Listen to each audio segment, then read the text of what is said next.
एसबीसीएन के सभी दर्शकों को नवरात्रि की हार्दिक शुभकामनाएं।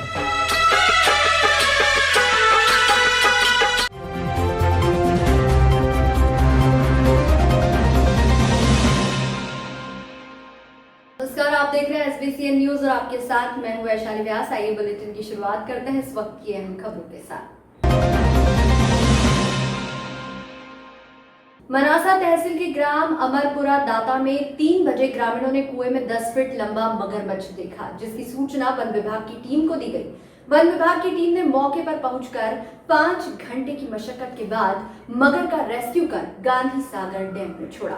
मनासा तहसील के ग्राम अमरपुरा दाता में 3 बजे ग्रामीणों ने भैरवनाथ पिता कारूनाथ के कुएं में 10 फीट लंबा मगरमच्छ देखा, जिसकी सूचना वन विभाग की टीम को दी गई। वन विभाग की टीम ने मौके पर पहुंचकर 5 से 6 घंटे की मशक्कत के बाद मगर को रेस्क्यू कर गांधी सागर डैम में छोड़ा। कुएं में दिखा 10 फीट लंबा मगरमच्छ वन विभाग ने रेस्क्यू कर गांधी सागर डैम में छोड़ा। दुर्गा शंकर हाड़ा एवं प्रेमचंद वाहन चालक का और ग्रामीणों का सराहनीय योगदान रहा। मिलावटखोरों पर खाद्य एवं औषधि विभाग समय समय पर कार्रवाई करता आया है। दिवाली के बचे ड्राई फ्रूट को नए सिरे से पैकिंग किया जा रहा था। खाद्य विभाग की टीम ने छापामार कार्रवाई कर एक्सपायर्ड ड्राई फ्रूट की रिपैकिंग करते हुए रंगे हाथ पकड़ लिया। शहर के कमल चौक पर वैध ब्रांड से बिना लाइसेंस के ड्राई फ्रूट बेचने के कारोबार पर छापा मारा। निरीक्षण के दौरान विक्रेता ने खाद्य विभाग की टीम को देखकर दुकान के अंदर बने गेट का दरवाजा लगा लिया। अचानक दरवाजा लगाने पर शंका हुई। गेट खुलवाया तो देखा गया कि अंदर ड्राई फ्रूट की रीपैकिंग का काम चल रहा था। तलाशी लेने पर ज्ञात हुआ कि दुकान संचालक अभिषेक पिता सुभाष चंद्र बंसल द्वारा सस्ते अथवा एक्सपायर्ड ड्राई फ्रूट को रीपैकिंग कर नैवेद्य ब्रांड में पैक कर बाजार में बेचने के लिए तैयार किया जा रहा था।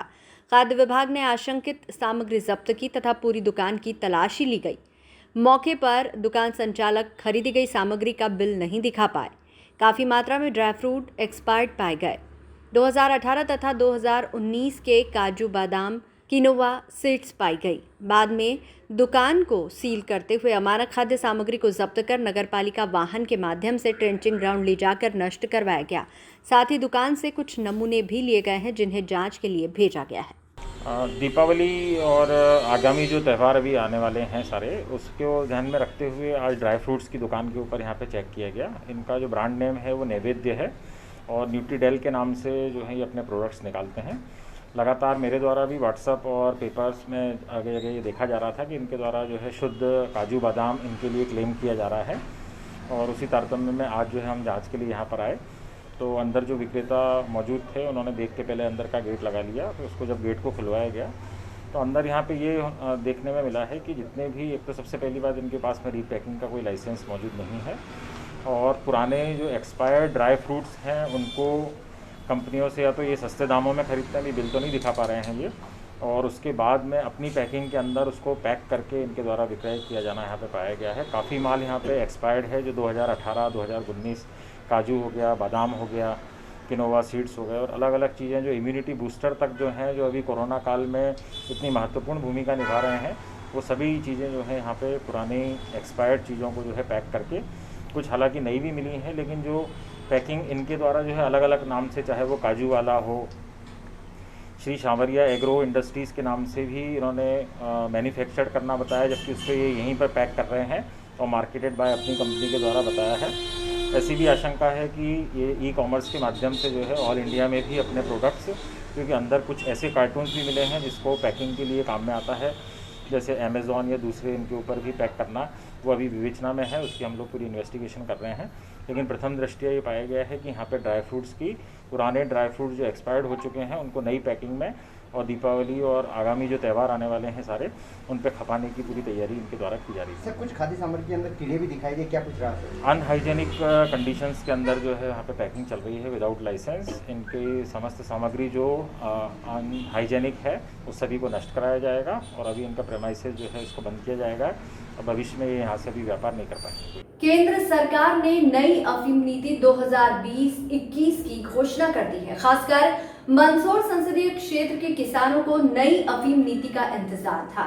साल 2019-20 में अफीम खेती करने वाले लाइसेंसधारी किसानों की संख्या 37,324 थी। इस बार नई नीति के प्रावधान के तहत सत्र 2016-17 में अपात्र किसानों को भी पट्टे मिलेंगे और वे खेती कर पाएंगे। केंद्र ने नीति को हरी झंडी दे दी है। हालांकि इस बार अफीम नीति देर से घोषित होने की वजह से बोवनी में भी देरी संभव है। इस बार 4.2 से 5.40 तक का अनुपात देने वाले किसानों को 6 आरी का पट्टा मिल सकेगा। 5.5 से 5.9 तक के अनुपात वाले किसान 10 आरी के पट्टे के पात्र बनेंगे, जबकि 5.9 से अधिक रेशो देने वाले किसानों को 12 आरी के पट्टे मिल सकेंगे। SBCN न्यूज से खास चर्चा करते हुए क्षेत्रीय सांसद सुधीर गुप्ता ने बताया कि NDPS एक्ट में दोष मुक्त किसान भी लाइसेंस के पात्र होंगे। इससे क्षेत्र के कई किसान लाभान्वित होंगे। मालवा के अफीम किसानों को लंबे समय से नई अफीम नीति का इंतजार था, लेकिन विगत कल ही जो है भारत सरकार द्वारा नई अफीम नीति घोषणा कर दी गई है। और अफीम नीति किस तरीके की रहने वाली है इस बात को लेकर चर्चा में हमारे साथ मौजूद है मंदसौर क्षेत्र के संसदीय क्षेत्र के सांसद सुधीर गुप्ता जी। सर, स्वागत है SBCN। नहीं, सबसे पहले तो बहुत अच्छा लगा कि भारत सरकार ने अफीम नीति जारी करी, क्योंकि हम जानते थे कि विभाग की रिपोर्ट तो यही कह रही थी कि सरकार के पास पर्याप्त स्टॉक है। उसके बावजूद जनता की मन के भाव को समझते हुए, जनप्रतिनिधियों की बात को समझते हुए भारत सरकार ने इस नीति को जारी किया है। और खुशी इस बात की कि लगभग 98% लोग अपने लाइसेंस को पुनः प्राप्त कर पाएंगे और अपने खेतों में अफीम की फसल का बुआई कर पाएंगे। इसके साथ साथ इस बार विशेष रूप से NDPS के प्रकरणों में दोषमुक्त किसानों को भी सम्मिलित किया है। साथ साथ ऐसे किसान भाइयों को भी सम्मिलित किया है जो बरसों से किसी कारण से अफीम की फसल से अपने आप को पानी की कमी हो या किसी समस्या के कारण वो नहीं बो पाए हों, उनको भी अगर उनके आधार उन वर्षों के फुलफ़िल कर रहे हों वो, तो उन लोगों को भी लाइसेंसिंग प्रक्रिया का अंग बनाया जाएगा। करीब लंबे समय से किसान जो है यही डिमांड करते हैं कि कब जारी होगी। अफीम नीति जारी हो चुकी है, समय भी नज़दीक आ चुका है, तो ऐसे में ये जो अफीम नीति अभी जो हाल ही में आई है कितनी लाभकारी है किसानों के लिए? नहीं, मैं एक बात जानता हूँ कि हालांकि लागतें तो बढ़ रही है, मगर फिर भी किसान भाई इस बात से प्रसन्न हैं कि हमारी नीतियों के कारण पोस्ता दाना, जिसका पर्याप्त पैसा किसान भाइयों को मिलता है। हमारी कोशिश भी रहेगी कि अफीम के मूल्यों को लेकर हम लगातार प्रयासरत हैं। आगे आने वाले समय में हम मूल्यों को लेकर भी अपनी लड़ाई को जारी रखेंगे। और ऐसी कौन सी मांगे थी किसानों की जो कि आपके समक्ष भी आई होगी, अभी वर्तमान में जो अफीम नीति आई इसमें शामिल नहीं हो पाई है? नहीं, देखिए, ऐसा तो इसमें लंबा समय का अनुभव है हमारा कि सन 1999 से हमने इस नीति को, यानी 21 वर्ष पुरानी लाइसेंसिंग नीति को भी हमने लगातार क्रम में लाकर हज़ारों लोगों को लाइसेंसिंग प्रक्रिया का अंग बनाया है। मैं जब सांसद बनकर आया था तब अतिवृष्टि के कारण 2013-14 के पट्टे जो कट रहे थे, अगर वो कट जाते तो भारत में कुल 10-12 हज़ार लाइसेंस बचते, जो आज तक समाप्त हो चुके होते। आज हम 80,000 किसान भाइयों को जोड़कर चल रहे हैं। गाँवों की संख्याएँ बढ़ी है, किसान परिवार में लाइसेंस की संख्याएँ बढ़ी है। इसलिए इसके बावजूद मांग तो कई चीज़ों की बनी हुई है। बहुत सारी पुरानी समस्याएं हैं, जो इन्फीरियर पुराने कटे थे वो भी हम लगातार सरकार से मांग कर रहे हैं। कई किसान भाइयों की इच्छा है कि 99 के पहले के क्रम को खोला जाए। लगभग किसान भाई हमारे 97, 98, 70 के दशक के आगे तक के पुराने पट्टों को रिवाइज करने की बात करते हैं। वो बड़ा ही कठिन है और हम भी इस बात को समझते हैं कि सरकारों के दस्तावेज 21 साल पुराने और पुराने दस्तावेजों को खंगालना एक कष्टप्रद प्रक्रिया है। जनता की मांग बनी हुई है, लेकिन हम चाहेंगे कि अफीम का कोई नया इंडस्ट्रीज़ डेवलप हो, उसके वक्त हम कोशिश करेंगे कि ऐसी सब मांगों को उसमें सम्मिलित करते हुए आगे बढ़ें। किसान अमूमन जो है मार्फिन के आधार पर पट्टा नहीं चाहता, लेकिन इस बार कहीं ना कहीं मार्फिन की जो क्वालिटी कम जो है मापन है वो कम किया गया है। नहीं, ये एक बात समझने का विषय है। ये मार्फिन के आधार पर लाइसेंस ऐसा नहीं है। मार्फिन स्ट्रेंथ MS और मार्फिन वेट, ये दो अलग अलग चीज़ें हैं। मार्फिन तो आज़ादी के बाद से, उसके पहले से, जब से अफीम हुआ है, मार्फिन के साथ ही लिया जाता है। जिसका मार्फिन कम बैठता था उसको इन्फीरियर घटिया घोषित करके लाइसेंसिंग प्रक्रिया से जीवन भर के लिए बाहर कर दिया जाता था। वो कभी उस प्रक्रिया का अंग नहीं बन पाता था जिसने एक बार कम मार्फिन दे दिया हो।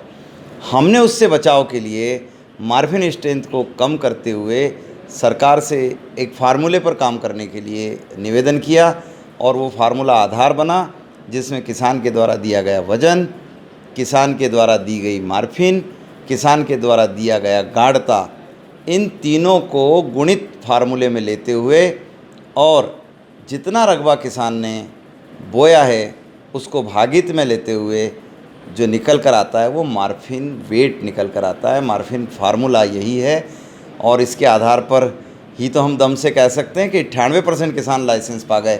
ऐसा आज तक की हिस्ट्री में कभी नहीं हुआ है। बहुत शुक्रिया। तो ये थे सांसद सुधीर गुप्ता जी, इनका साफ कहना है कि भारत सरकार द्वारा जारी अफीम नीति किसानों के लिए, मालवा के अफीम किसानों के लिए लाभकारी होगी और कई सारे किसान जो है, करीब 98% किसान जो है इस बार अफीम की खेती पूर्ण सक्षमता के साथ कर पाएंगे। कैमरामैन निवेशन के साथ देवेंद्र मौर्य, SBCN टाइम्स, मंदसौर। मध्य प्रदेश में 28 सीटों पर उपचुनाव है, जिसको लेकर दोनों पार्टी के नेता जनसंपर्क कर रहे हैं। सुवासरा विधानसभा में भी उपचुनाव की सियासत जोरों पर है, जिसको लेकर भाजपा युवा मोर्चा द्वारा सुवासरा विधानसभा के हर गांव में युवा स्वाभिमान यात्रा निकाली जा रही है। इसी बीच युवा मोर्चा की रैली कयामपुर मंडल के गांव नाहरगढ़ में पहुंची, जहां भाजपा युवा मोर्चा द्वारा बाइक रैली निकालकर भाजपा उम्मीदवार हरदीप सिंह डंग के पक्ष में वोट करने की अपील की।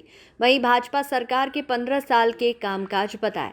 रैली के दौरान जिला पंचायत अध्यक्षा प्रियंका गिरी गोस्वामी एवं भाजपा युवा मोर्चा के कार्यकर्ता उपस्थित रहे। मोर्चा की युवा स्वाभिमान यात्रा है जो हमारे प्रत्याशी हरदीप भाई डंग के समर्थन के लिए युवा मोर्चा आज हर गांव में जाएगा और जनसंपर्क करेगा। तो सभी युवाओं ने मिलकर, युवा मोर्चा के साथियों ने मिलकर युवा स्वाभिमान यात्रा निकाली गई है। माननीय शिवराज सिंह जी का 15 साल का जो काम है, उन्होंने हर वर्ग के लिए काम किया है, चाहे किसान हो, मजदूर हो, व्यापारी हो, महिला हो, युवा हो, हर वर्ग के लिए शिवराज सिंह जी ने 15 साल में बहुत अच्छा काम किया था। माननीय शिवराज सिंह जी ने इस मध्य प्रदेश राज्य को बीमारू राज्य से समृद्ध राज्य बनाया है और माननीय कमलनाथ जी ने 15 महीने में उनकी सरकार में युवाओं से बेरोजगारी भत्ते का वादा कर लिया था, जो आज तक किसी को नहीं मिला। किसानों से कर्ज माफ़ी का वादा कर लिया था, जो किसी के कर्ज माफ़ नहीं हुए हैं। महिलाओं से, युवा वर्ग से सबसे अनेक वादे कर लिए थे और एक भी वादा पूरा नहीं किया। उनकी सरकार माननीय सिंधिया जी ने, उनके वादे पूरे नहीं हुए थे तो सिंधिया जी ने उनकी सरकार गिराई और बीजेपी में शामिल हुए हैं। तो हम सिंधिया जी का बहुत बहुत धन्यवाद करते हैं और माननीय हमारे प्रत्याशी हरदीप सिंह जी डंग के समर्थन में हम युवा मोर्चा के सभी साथी मिलकर आज प्रत्येक गांव में जाकर जनसंपर्क कर रहे हैं और सभी जनता से, सभी क्षेत्रवासी अपील करते हैं कि आने वाली 3 तारीख को कमल के फूल पर मोहर लगाकर माननीय हरदीप सिंह जी डंग और माननीय शिवराज सिंह जी को भारी मतों से विजय बना। नाहरगढ़ से ललित शंकर धाकड़ की रिपोर्ट। मल्हारगढ़ विद्युत वितरण केंद्र के डीपी सुधारने के स्थान पर अचानक आग लग गई। केंद्र पर आग लगने की सूचना मिलने पर मल्हारगढ़ फायर ब्रिगेड मौके पर पहुंची और फायर फाइटर के सहयोग से आग को काबू में किया। दरअसल विद्युत वितरण कंपनी के इस केंद्र पर नगर व आसपास के विद्युत उपकरणों को सुधारने का काम किया जाता है। बड़ी मात्रा में यहाँ विद्युत उपकरण रखे हैं। इन्हीं उपकरणों में से एक विद्युत डीपी में अचानक आग लगने की घटना हो गई। आग को फायर फाइटर टीम व विद्युत विभाग के कर्मचारियों ने मशक्कत कर काबू में किया। मल्हारगढ़ से गोपाल मालेचा की रिपोर्ट। मंदसौर जिले के सुवासरा विधानसभा क्षेत्र के शामगढ़ में पहुंचे मध्य प्रदेश के पूर्व मुख्यमंत्री कमलनाथ ने जनसभा को संबोधित किया। मंच से कमलनाथ ने मुख्यमंत्री शिवराज सिंह चौहान को आड़े हाथों लेते हुए जमकर तंज कसे। मंच से कमलनाथ ने शिवराज सिंह चौहान को घोषणावीर बताते हुए कहा कि शिवराज सिंह पहले हाथों में नारियल लेकर चलते थे, लेकिन चुनावी सभाओं में वे नारियल का ट्रक लेकर चल रहे हैं। उन्होंने अपने 15 महीने के कार्यकाल की उपलब्धियां गिनाते हुए मुख्यमंत्री शिवराज सिंह चौहान से आमने सामने संवाद करने की चुनौती दे डाली।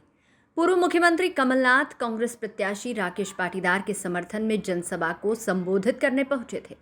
यहां उन्होंने पोरवाल समाज और दलित वोटरों को साधने की कोशिश की। उधर हाल ही में मुख्यमंत्री शिवराज सिंह चौहान के कोरोना वैक्सीन गरीबों को मुफ्त में लगाने वाले बयान पर पलटवार करते हुए कहा कि दुनिया में कोरोना वैक्सीन की खोज जारी है, अभी वैक्सीन बना ही नहीं और मुख्यमंत्री घोषणा करने लग गए। हालांकि उन्होंने इस पलटवार में खुद का बचाव करते हुए कहा कि वैक्सीन आने पर इसे गरीबों को मुफ्त उपलब्ध करवाना सरकार की जिम्मेदारी है। वहीं डबरा से भाजपा प्रत्याशी इमरती देवी पर दिए अपने बयान से घिरे कमलनाथ ने चुनाव आयोग के द्वारा दिए गए नोटिस के सवाल से किनारा करते हुए निकल गए। 15,000 घोषणाएं कर दी शिवराज सिंह जी, 15,000 घोषणाएं, और अभी भी पास नहीं आ रहे, क्योंकि उपचुनाव है, सोचते हैं किसी तरह में जनता को मूर्ख बना ले।